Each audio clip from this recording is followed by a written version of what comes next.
Proper Company by P.E. Rowe.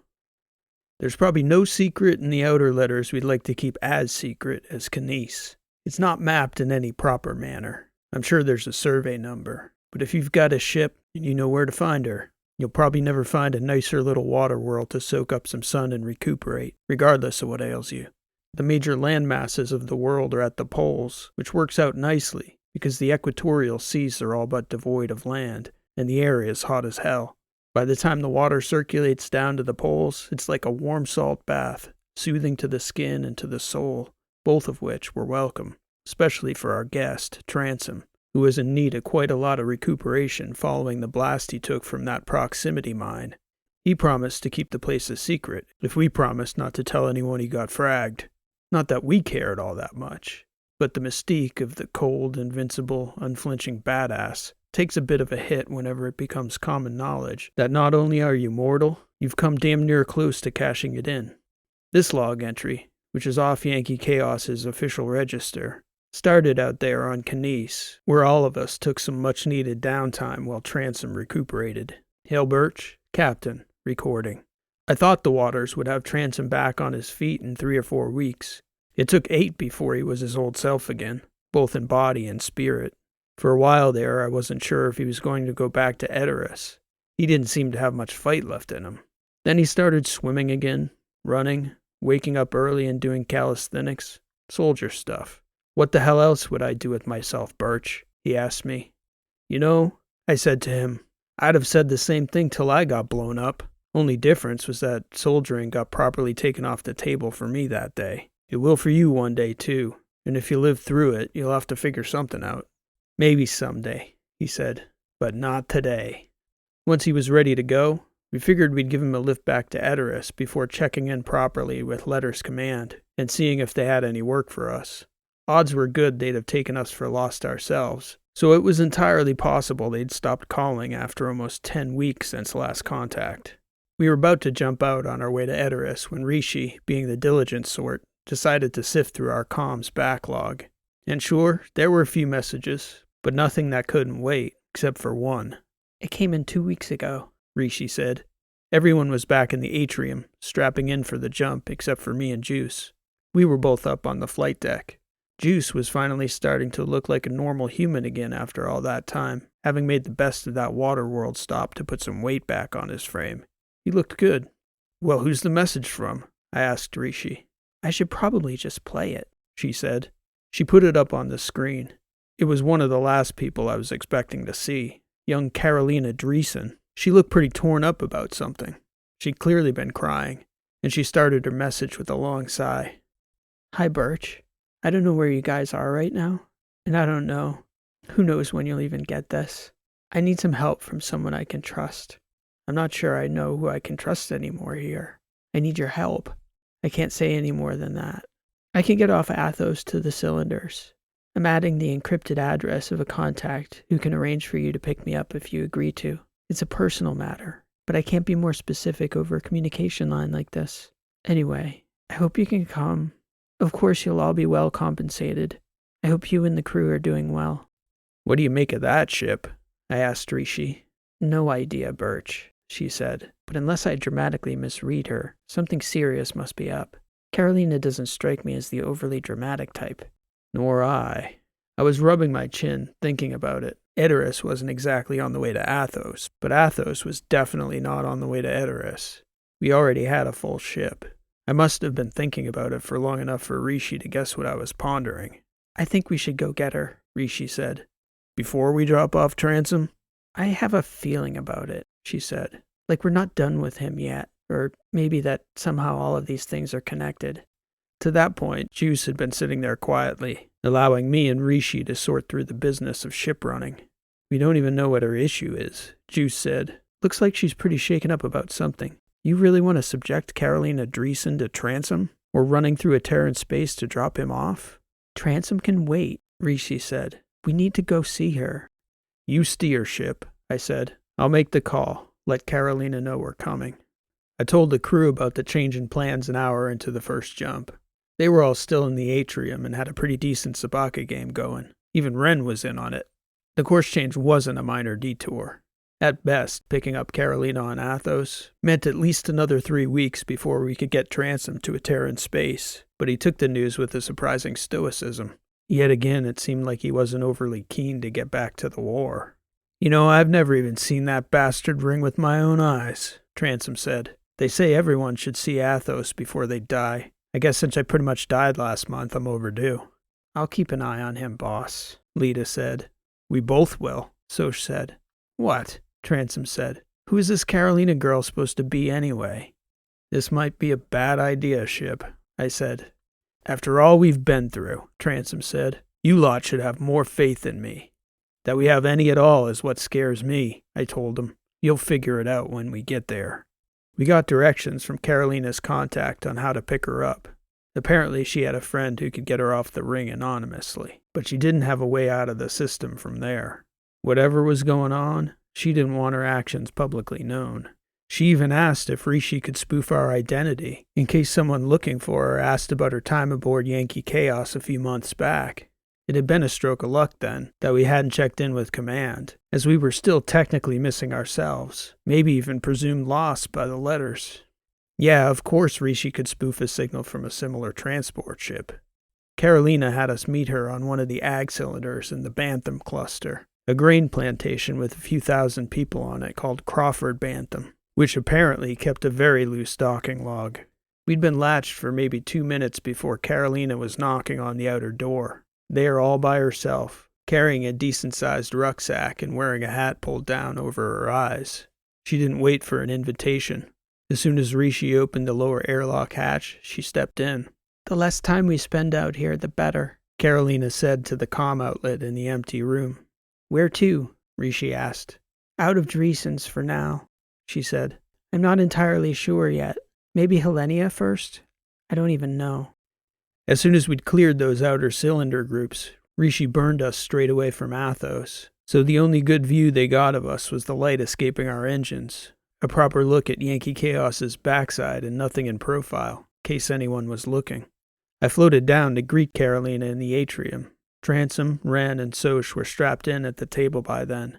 How was the view? I asked Transom, referring to the ring, which we didn't get much time to see from out at the ag cylinders. Kind of amazing, Transom said. Center of the galaxy, one would think from the way everyone talks about it, and you can hardly tell it's even there. Yeah, biggest structure ever built, looks like a hair tied around a football, I said.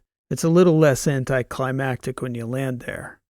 Carolina seemed to be struggling to guide herself down the back corridor. She looked awkward in 0G with that rucksack on her back. I floated over there to give her a hand getting the bag off, but she grabbed me around the neck and started hugging me first. Thank you, Birch, she said. She was a proper emotional mess, and she hadn't even fully made it into the atrium yet. It took her a minute or so to compose herself. I'm going to put you in my quarters, I told her. Guest room's occupied at the moment. Whatever you think is best, she said. Carolina greeted Lita and Soch as we passed through the atrium, and I could see Transom looking over at Carolina curiously. I supposed the crew had filled him in already on who Carolina was. Get settled in, I told her when we got to my quarters. When you're ready, come on up to the flight deck and tell Rishi and me what's going on. Take your time. It's awful, was all she said when I left her there. She shook her head and took a deep breath. We didn't see her again before we jumped out of Dreesen's for Helenia. Meanwhile, Rishi had tapped into local networks and grabbed as much news as she could pull. We'd been out of touch for a while. Rishi didn't know whether she had the whole story, but she thought she'd found the root of what was eating at Carolina, and it was no small matter. Her aunt, Selah Purcell, had taken her own life a week before Carolina had sent that message asking us to pick her up. As uncommon as such a thing was on Athos in general, for a woman in her 40s, especially one of the Dreesens, it was particularly shocking. From what we could gather from the reports, nobody really understood why she'd done it. Outwardly, she seemed to have a full life. Of course, for the lot of us banged-up soldiers, it wasn't as though it was a foreign concept. With the kind of losses we'd dealt with, I think we'd all thought about going down that road ourselves at one point. It was tough for me to reconcile my own journey with Carolina's aunt, though. Of all the lives in the galaxy, at least superficially, one would think Selah Purcell would have had as much to live for as anyone. But I'd learned a little about the Dreesens being around Carolina, and as good as things looked for their family from the outside, Life isn't easy for anyone, really. We've all got our own monsters and demons to face. And the thing is, you can never truly understand what anyone else's monsters look like to them. I figured it'd be a lot better to hear about the situation from Carolina than reading what Rishi had pulled from public sources.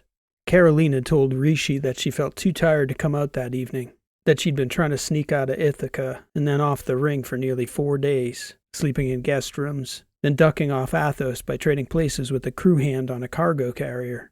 I decided to make the flight deck my temporary quarters while Carolina stayed with us. I suppose the one benefit of being legless, if there were any, was that in 0G, I could pretty much get about as good a night's sleep in the captain's chair as my rack. So basically, we just kidnapped Carolina Dreesen, I said to Rishi as I was settling in. Sounds about right with all the nonsense we've been up to these past few months. It may look that way to the Athosians, Rishi said, which will definitely not go unnoticed, given what's going on in the family. Hardly the riskiest thing we've done for a friend lately, I said. She might be our last friend on Athos, though, after this. I'll drop us out far enough from Hellenia that no one sees us coming, Rishi said. We can figure out what to do once we talk with Carolina in the morning. We were still on Letter's time, and Carolina was on Athos time, so she was up before the rest of us. At least most of the rest of us. When I opened my eyes, she was out in the atrium, strapped in at the table having coffee, and across from her was Transom. I figured I'd get down there. It's actually going okay, Rishi said as I was unstrapping. If he keeps it up, I may begin to think he has a decent side, but I know what you think already, Birch. When I got back there, Carolina did seem better than the previous night anyway. She even gave me a half-hearted smile as a greeting when I approached the table. I was just getting acquainted with your guest, Birch. Transom is the first proper Terran soldier I've ever met. Transom's not really a proper anything, I said. Proper piece of work, maybe. We were just going to drop him off in a Terran space when you called. I'm glad you didn't, Birch, Transom said. First proper Dreesen I ever met. She seems like a... He paused for a moment, looking over at her. Well, she's a lot different than what I would have expected. What were you two talking about? I asked. Suicide, Transom said. Casual breakfast conversation, right, kid? Carolina shrugged. I presume Rishi told you about my aunt, she asked me. I nodded. Were you close? Yeah, she said. She used to babysit me a lot when I was younger. We're a pretty tight family. It's been a brutal few weeks. Do you want to talk about it now? I asked her. In private, maybe? She looked over at Transom. I don't think we'll be sharing state secrets. Will we, Birch? I don't know, I said. It just sounded urgent enough to come pick you up that we dropped everything. She sighed. There was something going on before my aunt took her life. The past few months. I'm not sure if you've been following this whole alleged terror plot, but I've had the sense that somehow our government is all wrapped up in it. Whoever those terrorists were, it had everyone really spooked, my dad included. I'm not saying it had anything to do with Sayla taking her own life, but the way everyone in my family, my dad, my grandmother, my other aunts and uncles, all me and my cousins wanted to know was why she would do that. It doesn't always make sense, kid, Transom said. Sometimes it's the people you least expect. I know, she said, but it seemed like they didn't want anyone asking questions about it, least of all us. It might be that there's not an answer, Transom said. Sometimes there's just no explaining the unexplainable. There's a lot of other weird stuff going on, though, Carolina said. Sayla had been traveling off-world a lot in the months leading up to it. She was very secretive. My cousin Allie thought she was investigating something. Sayla told her it was a family genealogy project, as though our family's genealogy isn't well documented enough. Then the AI she was working with went missing under very mysterious circumstances. Both Sayla and Allie were disturbed by his disappearance, and no one in my family seems to want to know about that either, even though Mycon has been close to our family from as far back as Cheris. Even my dad doesn't seem interested in figuring out how he disappeared. Transom looked over at me. Of course, during the weeks he was recuperating on Canis, he'd told us about meeting the original Mycon, and watching him get blown up. Transom flashed me a look as though to ask whether we should tell Carolina the bad news. You do know something, she said. That's the same damn look I've been getting from my family for the past month. Don't you start, Birch. I gestured for Transom to tell her. He was the eyewitness, after all. Mycon, the prime Mycon anyway. I'm sorry to have to say, but he's dead. Dead? What do you mean dead? He can't die, he's an AI. One of the primes. The terrorist your people were looking for? Transom said. We were the ones hunting him down. Mycon was with me and a team of commandos from the letters. I was on the ground when the terrorists blew up our ship. Mycon was aboard when it happened. I'm sorry, but he's gone. That ship got blown to hell. Nothing came out of there. You saw Mycon? Carolina said, wide-eyed. You're sure it was him, the Prime? Oh yeah, he let everyone know about it. Tell me everything about the way that ship got destroyed. Transom shrugged and described the scenario. How they'd attacked the manufacturing outpost, how he'd gone after Clemabali alone, how their ship had been hovering above him when it was destroyed, then how he'd gotten blown up by a proximity mine. He even went into greater details about the conversation he'd had with Abali while he was bleeding out in the desert rocks. Did Abali know Mycon was with you? Carolina asked. I don't see how he could have, Transom said.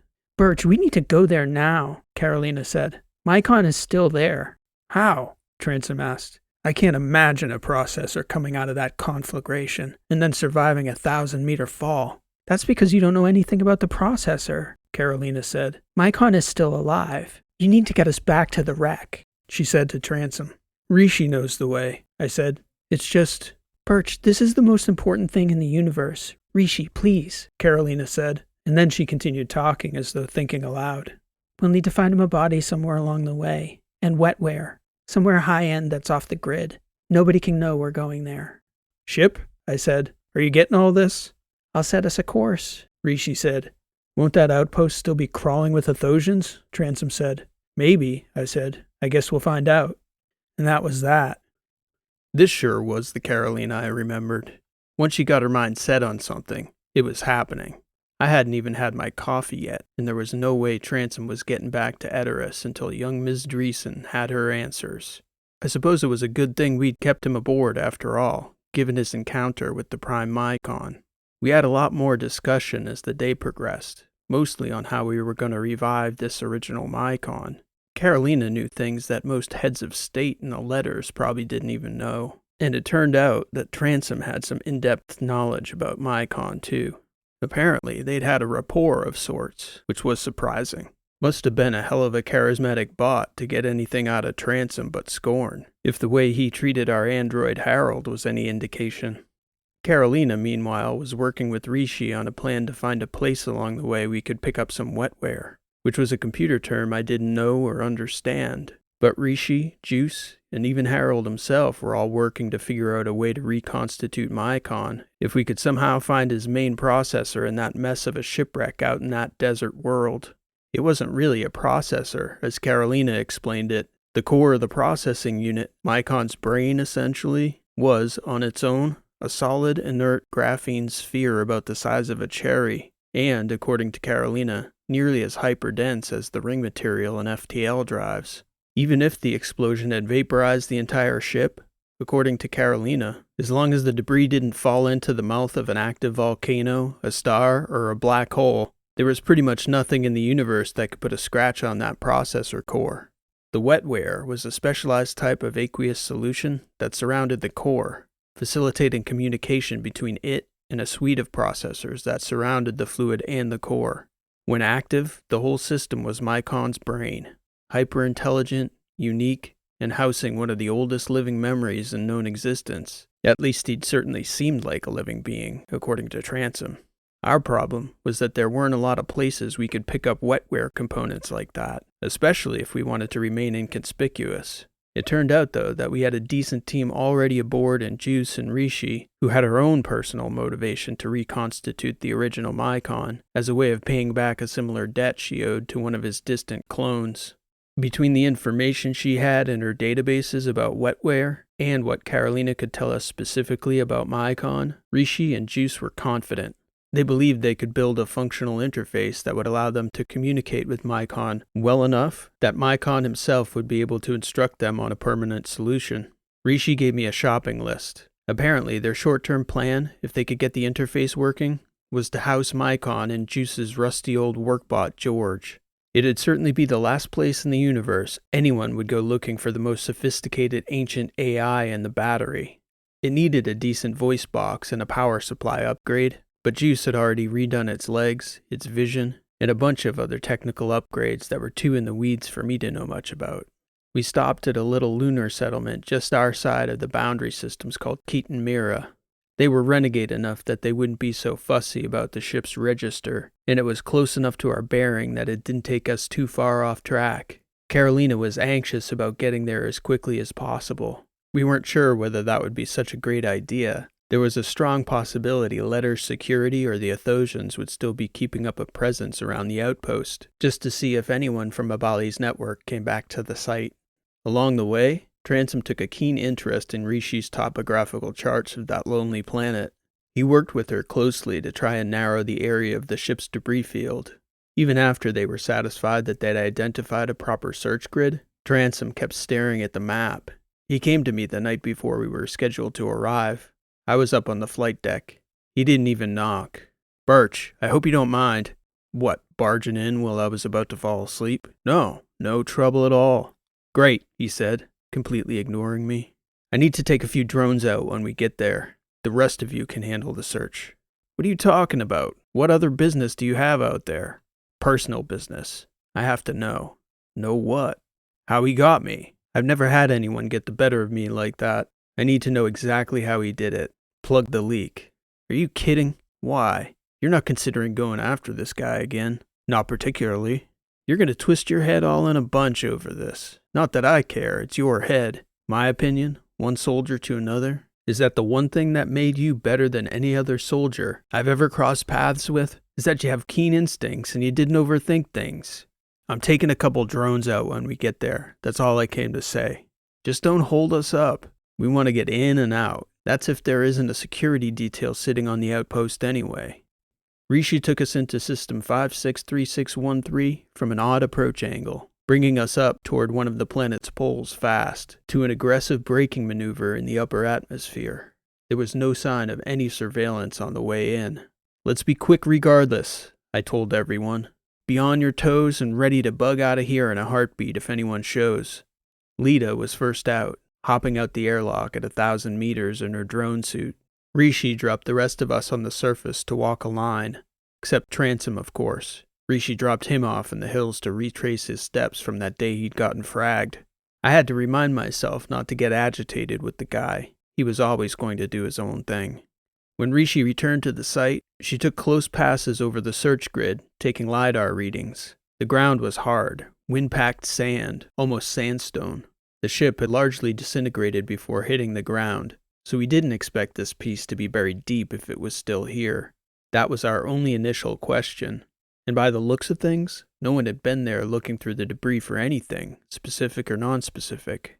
Rishi was optimistic. Lita flew in parallel with Rishi covering the grid, double-checking any spots that seemed like a possible hit on the LiDAR.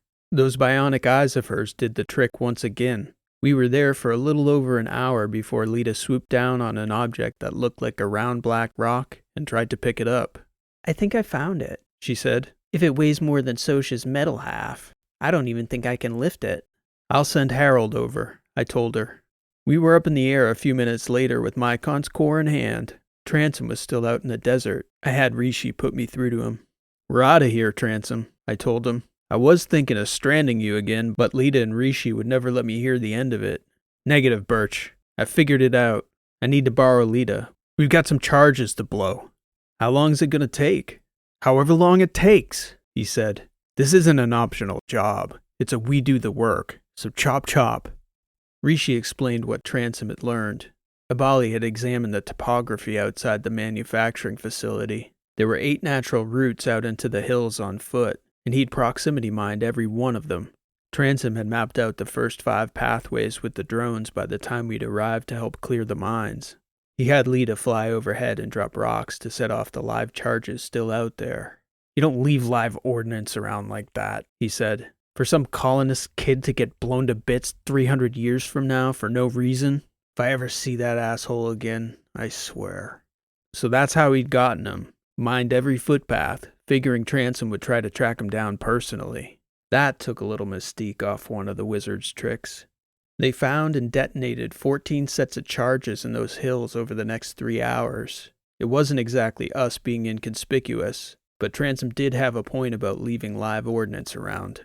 It was an odd bit of dissonance in my mind. Transom, the Good Samaritan.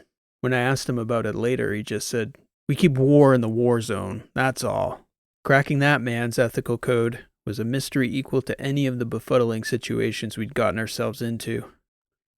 By the time Transom and Lita were done blowing the charges, Juice, Carolina, Harold, and Wren were already hard at work trying to get Mycon back online. They estimated it might take weeks before they had Mycon operational inside George's body. So I asked for suggestions on places with an atmosphere and the right gravity, where we could work without any chance of being happened upon. Juice actually had a place in mind. Tashini of all places. He was right that no one would ever find us there. After what had happened to his people, it might be that no one went back to that planet ever. Nobody else objected, so off we went, back to the beginning. Juice's adopted homeworld turned ghost world. Actually should be pleasant weather this time of year, he told us. I was shocked he would entertain the possibility of ever going back to Tashini. But, between him and Transom, the gang was turning out to be full of surprises. Along the way there, I happened upon Transom and Carolina quite a few times in the atrium.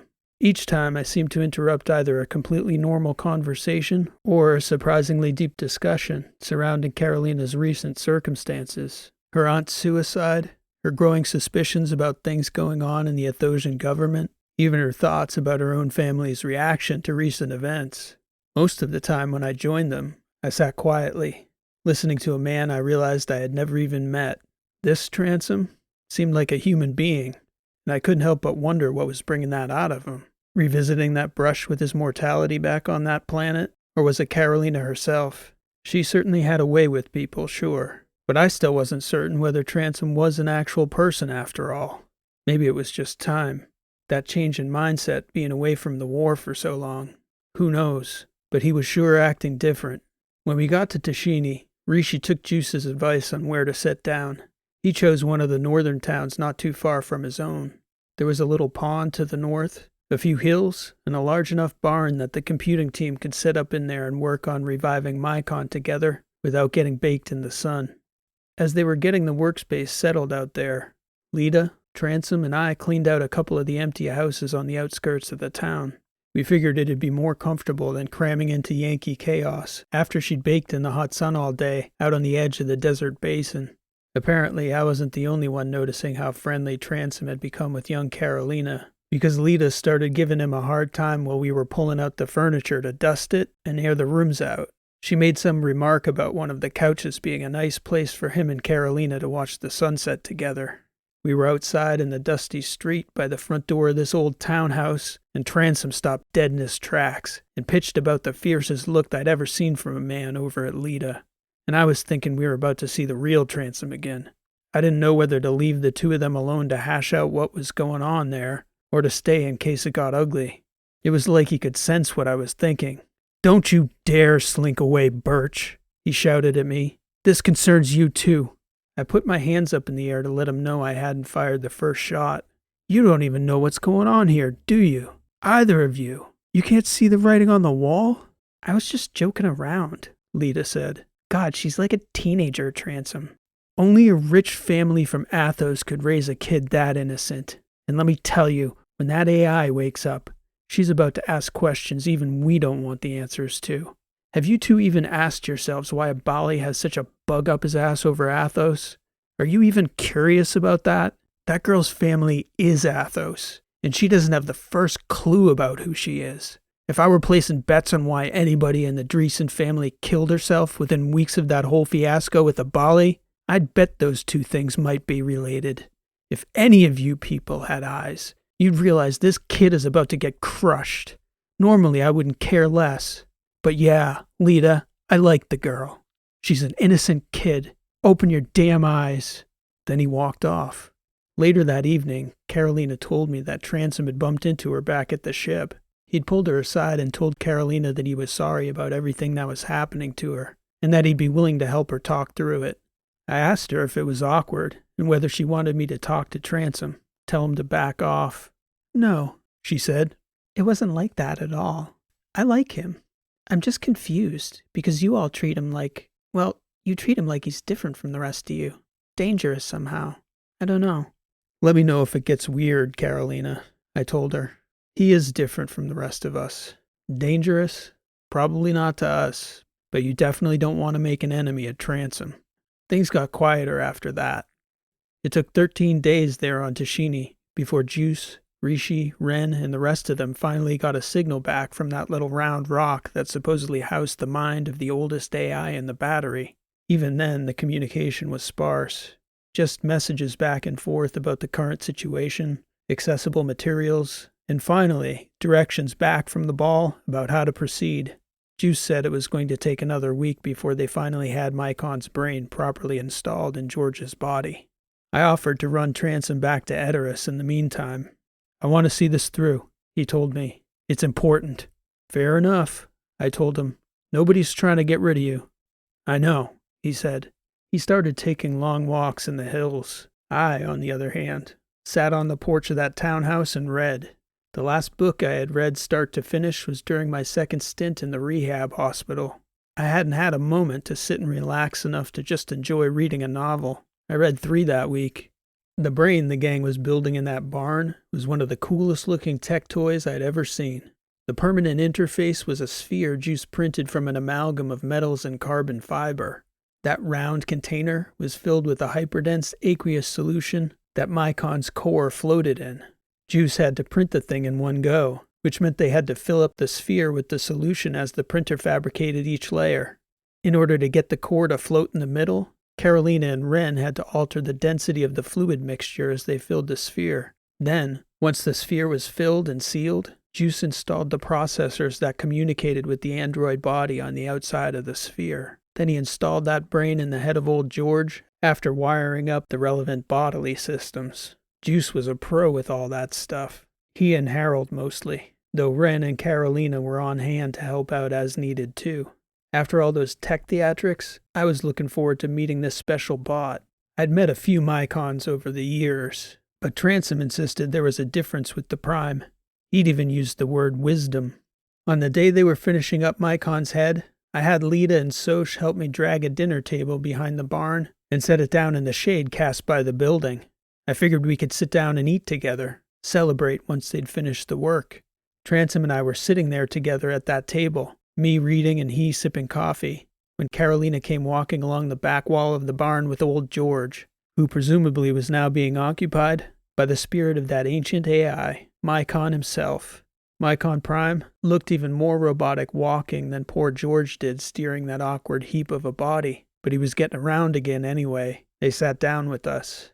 It would appear I have a lot to thank you for, Transom, Mycon said. And you as well, Birch.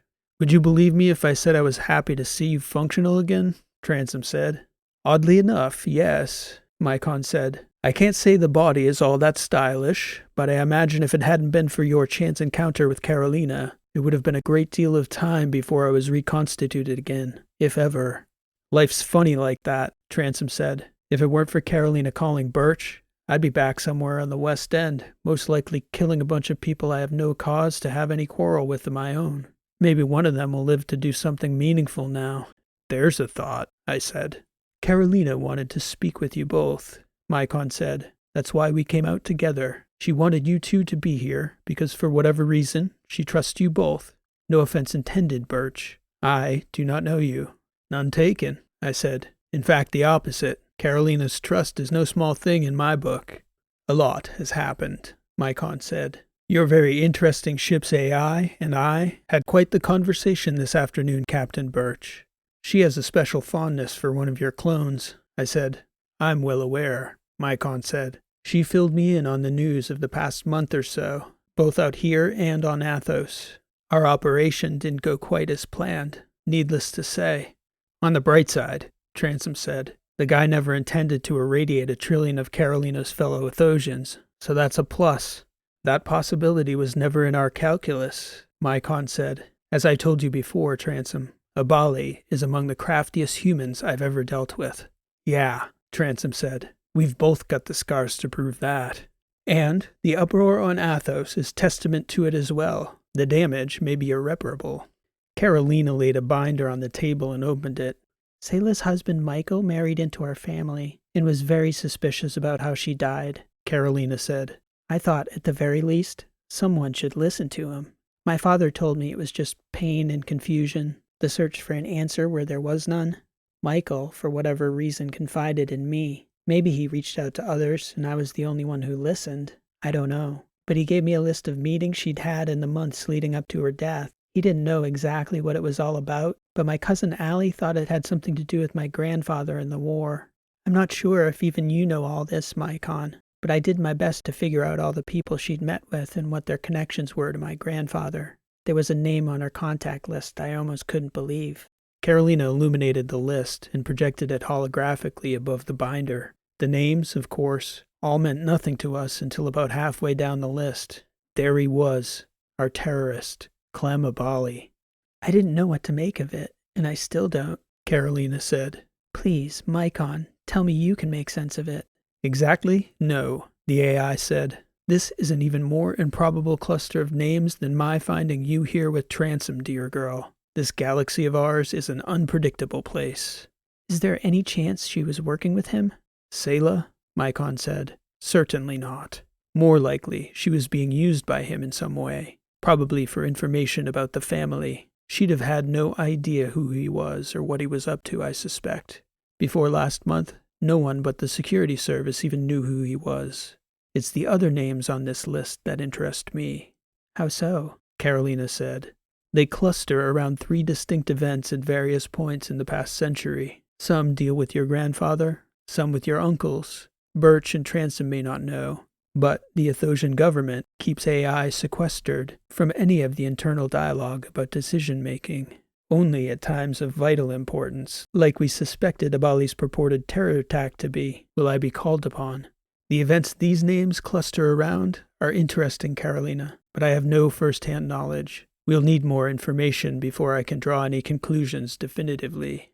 What about not definitively? Transom said. This isn't an inquest, robot. Tell us what you think. There may be a deeper connection between Athos and the war. Transom shook his head and looked over at Carolina. I'm sorry to have to say this to you, but he won't. What the robot means to say, Carolina, is that he suspects your family may be filled with war criminals. That is not remotely how I'd have put it, Maikon said. And we have no evidence yet, just a list of contacts. Transom, I said, looking over at him. What the hell?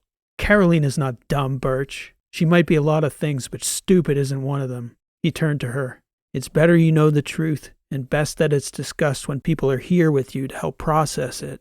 She had tears in her eyes, but she had her emotions as well in check as one could imagine under the circumstances. All her beliefs about who she was, who her family was, what her civilization was, and the scope of the battery. Basically every foundation a person has was cracking under her feet. She turned to Maikon and asked, What about my father? Maikon tilted that busted old robot head of George's and simply said, Your father runs the government. I need to talk to him, she said. I would very much advise against that, Transom said. That sounds like the worst possible idea I could imagine. By that point, Carolina was clutching her hair with both hands and was curled up in a ball with her feet perched on the edge of her seat, resting her chin on her knees. I agree, Maikon said. We should not contact Athos, especially not your family. We need more information. I know where we must go, but it's going to be dangerous, Carolina. Good thing she's got an entire crew of badasses watching her back, I said. Damn straight, Transom said. All right, Carolina said. Wherever the trail leads, I owe that much to Selah. You just give Rishi the coordinates and we'll get underway, I said. I could use another day or so, Maikon said. No disrespect to your Luddite technician, who did a commendable job on my processor interface, but this body is a monstrosity that needs quite a bit of work before I go anywhere I might be called upon to defend myself and other humans, especially Ms. Dreesen. Just let us know when, I said. Mr. Birch, Maikon said, you are a true gentleman, and you have my gratitude. Ain't that something, I said, and I meant it. Juice, Harold, and Maikon himself did some work fixing up old George's android body over the next 48 hours or so. Of course, Juice had been working on upgrades piecemeal since he joined us on Yankee Chaos, and he had picked up quite a few parts on Keaton Mira in anticipation of Maikon needing George's body. But it sure was something to see it transform from a total clunker to a fairly dynamic android in a matter of a couple days. When he was finally ready, Maikon gave us the destination. We were heading to a defunct cylinder group hidden away in disputed space between Trasp territory and the Letters.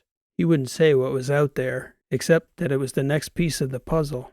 Before taking off, I asked Juice if he wanted to take a minute to pay his respects to his old home.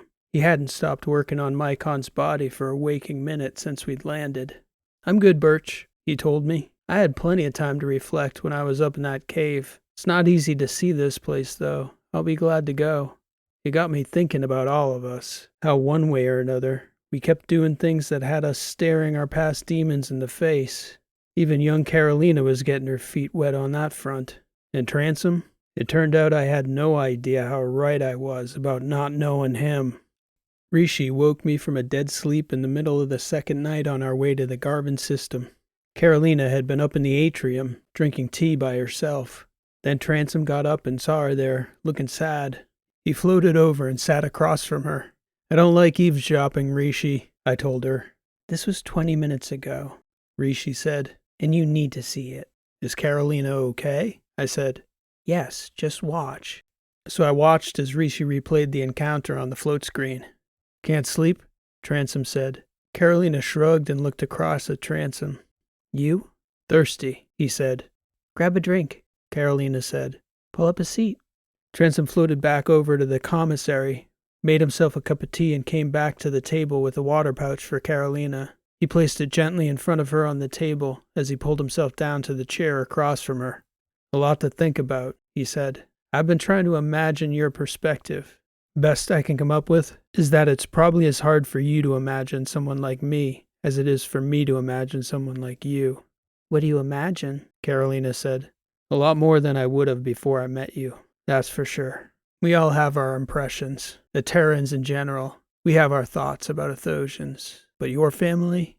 Where do you begin, right?" "I'm sorry about your aunt," Transom said. "My mother killed herself when I was a baby." Carolina's eyes grew wide. "It's not," Transom said. "I didn't know her. I was an infant. Not like you and Selah. I had to imagine what I was missing. There's a lot of orphans in the Terran systems, so I was in good company. Well, a lot of company anyway." "Do you know why she did it?" Carolina said. "I think it was despair. My father died in combat. He was 19 years old. My mother was 17. It's very strange for me to think that I'm almost twice as old as she ever grew to be. Just a child, really." "I don't suppose the universe would have given you good odds on that, given your occupation." "No," Transom said. "I'm damn near ancient now, compared to most of Terran soldiers. Most are dead before they learn the first thing about what it takes to stay alive. If you make it that long, then you become obsessed with staying alive long enough that you wonder why you even bother. I'm still alive, more out of habit than anything, doing the smart thing every time subconsciously, by default." "Who raised you, if you don't mind my asking?" "I don't. It was the military. First a regular group home, then when they couldn't properly contain me, they sent me to a pipeline academy for special forces recruits. I was spitting steel when I was 12 years old." "Sounds like Sparta." "I don't know," Transom said. "Who knows what to believe? All those stories about other cultures. Every other culture is strange except your own. And you can't really know another culture unless you live in it. Athos is like an alien civilization to me. You're the most innocent person I've ever met. At first, I thought you were this delicate thing, ready to shatter into 1,000 pieces at the first gust of wind. And now? Still, in some ways, yes, but in other ways, there's a toughness about you I recognize. If you'd been born on Edris, you'd have done fine. Built a backbone of solid steel like the rest of us." She looked at him directly. "What's your name?" Carolina said. "The one your mother gave you." Transom laughed a muted laugh. "God, you can ask questions like that, can't you?" "What do you mean?" "Nobody else can." Carolina shrugged. "You don't have to answer if you don't want to." "No one has ever called me by my name," Transom said. "When I was a kid, they called me Scal, which is an Terran slang term for, well, like feisty, a fight starter." Which was true. Carolina laughed. "I can picture it." "Until I grew.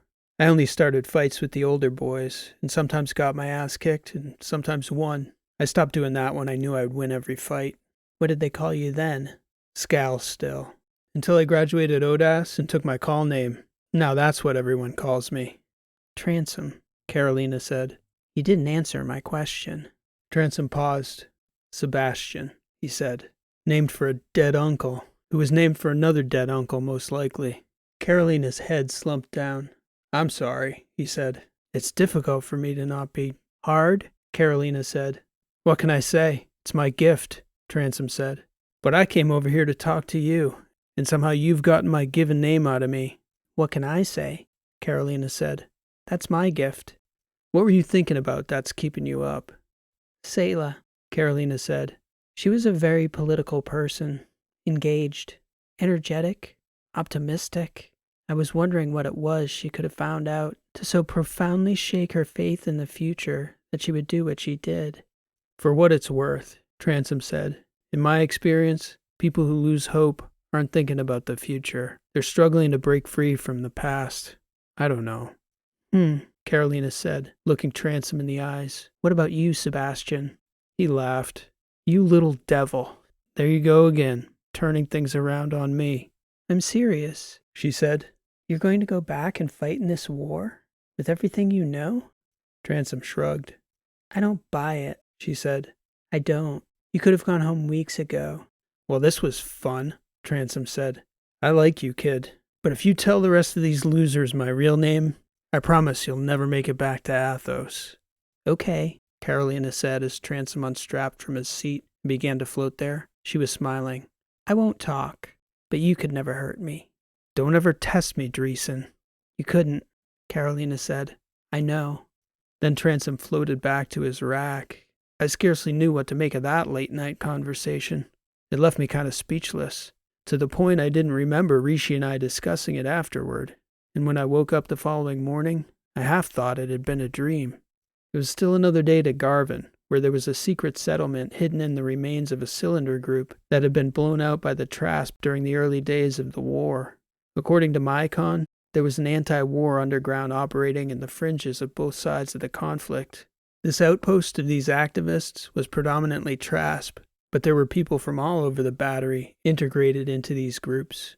Rishi took us into the system, cloaked in the penumbra of Exos, the planet whose gravity well the cylinder group orbited. We could see pieces of that defunct civilization still floating derelict in space, dead metal now, all black but for the starlight reflecting off the random chunks of debris in the distance. Large open cylinders the Trasp had blasted to pieces some decades earlier. Mycon had a signal set, some kind of code. There was a functional cylinder in a low-polar, light-locked orbit on the sunny side of the planet. When we came up under the pole into the light, the cylinder looked intact but dead. No outward signs of power, but a closer examination revealed a low heat signature. They were well hidden in there, operating on solar panels and stealth apparently.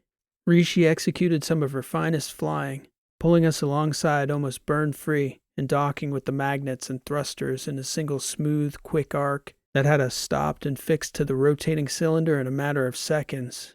Flawless work, ship, I told her. Thank you, Captain.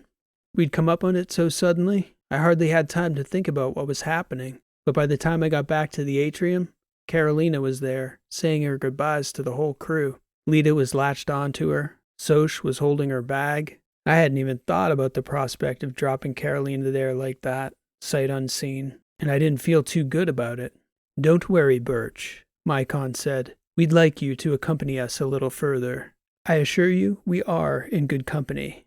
Everyone said their goodbyes, and Mycon led the way back to the lower airlock, followed by Carolina, myself, and then Transom. Mycon turned to Transom and said, Thank you, but it'll just be us and Birch from here. Try and stop me, robot, Transom said. Not until I know what's in that cylinder. Mycon looked at me, and I just shrugged. I had no objections. Then again, I had no idea what we were walking into. Once we got inside, we were met by a group of well-armed security personnel in ragged clothing, maybe 10 of them in total. Behind them were 2 Ateran strike bots, no doubt programmed a little differently than Transom was used to. The unit did not like the fact that Transom was there. They'd been expecting 3 of us, and the soldiers among them did not like the look of Transom in the same way he tripped my internal gauge the first time I saw him. Step back! They yelled at him over and over, but he didn't budge. I could feel the energy in that annex working to a pitch, the type of scenario where one jumpy idiot could pop off a totally unnecessary massacre.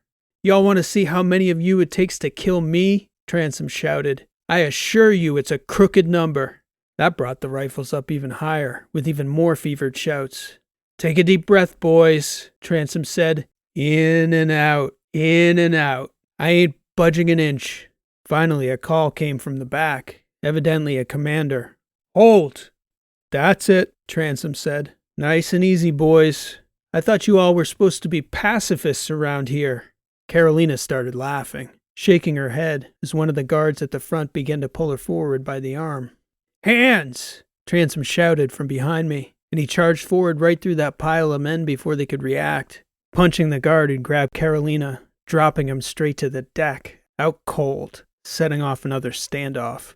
Again, after about 30 very angry seconds, throughout which Transom stood there in front of Carolina without an ounce of fear in his eyes, a voice came from behind the unit. Hold, hold, hold!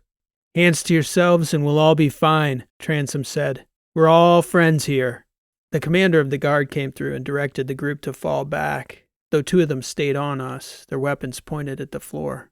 That was far more exciting than it needed to be, Mycon said to Transom as the commander led the way up to the main concourse of the cylinder. Just laying the ground rules, Transom said. Somehow, in all that commotion, I ended up carrying Carolina's bag. I had no idea who had been carrying it before. The commander of the guard led us up to an open space, where a group of people were waiting under a dim area light. The whole place was darker than the ship at night even, but my impression was that the cylinder was still comfortable, clean. The group turned toward us as we approached, and in the center, a tall middle-aged man looked right past Transom toward Carolina and said, Those are Dreesen eyes if I know a thing in this galaxy. Welcome, Carolina. I'm your cousin, Ken Dreesen. Second cousin, technically. Everyone calls me Sparrow. She cast a dubious look over at Mycon. He nodded, confirming the man's identity. Nobody told you about me? Not even Sayla? Carolina stepped around Transom and shook Sparrow Dreesen's outstretched hand. He pulled her in for a hug. Your friends? He said. Hail Birch, she said, gesturing toward me. The bot is Mycon, the Prime. I heard, Sparrow said. Happy to have you with us, old friend. This is Sebastian, Carolina said, gesturing toward Transom. Oh, Sparrow said. We weren't expecting anyone else. Adjust your expectations, sir, Transom said. Carolina laughed. We're going to have to figure out how to dial you down a little, she said, shaking her head. Good luck with that, I said. I wasn't sure if anyone back on the ship had figured it out, but I felt like the last to know. Or maybe Transom had decided on his next mission right on the spot. They both seemed to know, though. And Mycon? Who knows what a bot knew. They offered us tea, asked us about where we'd been. We sat and talked through that cup of tea before Sparrow asked if he could speak with me. We understand you captain a ship with a talented crew, he said. That's a fair statement, I answered. You can spoof your registry? To a point, I said, as long as no one looks at us too closely. If you're willing, Captain Birch, we would like to hire your services. All depends on the mission, I said. My crew has to agree. You have my gratitude regardless of your answer. Just for getting Carolina here safely, Sparrow Dreesen said. I'd have Reggie brief you and your crew on the details when you're ready to leave. He gestured to a woman who seemed to materialize out of the dim light right behind me. Hello, she said. Hi, I said. Again, things seemed to be happening almost too fast for me to process them, but I had the sense that it was time for me to go. And at that point, I asked Reggie to wait for just a moment while I said goodbye to Carolina.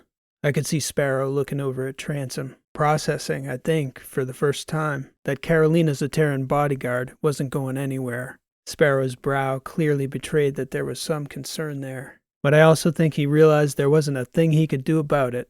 I gave Carolina a hug and wished her well, and she thanked me and promised she'd see us all soon.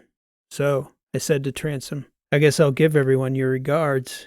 If you're asking me what to tell Edoras if you ever have occasion, tell them whatever. You'll think of something. I was more curious of my own accord, I said. Soldiers fight wars to end them, Birch.